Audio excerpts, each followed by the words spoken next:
صباح الخير.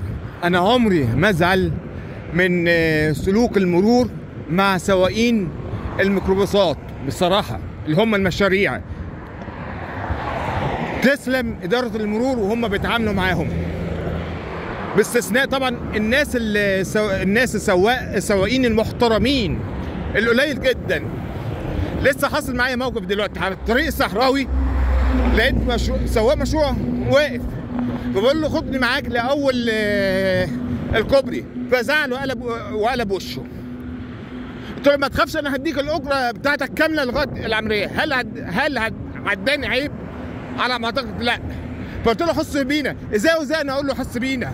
زعلان قوي من حسوا بينا يعني احنا واقفين هنا في الطريق، سيان في شتاء، سيان في حر، حسوا بينا. لا، ازاي انا اقول له الكلام ده؟ فانا ما رضيتش اركب معاه عشان انا كرامتي اهم منه. وانا بدعوكم جميعا امشوا مسافه ولا تركبوا مع سواقين المشاريع. قطعوا سواقين المشاريع بالصراحه. سواقين المشاريع اتجردت من قلوبهم الرحمه والانسانيه. دول ناس قاسيه ما ينفعش معاهم الا المرور بالصراحه. حسبنا الله ونعم الوكيل.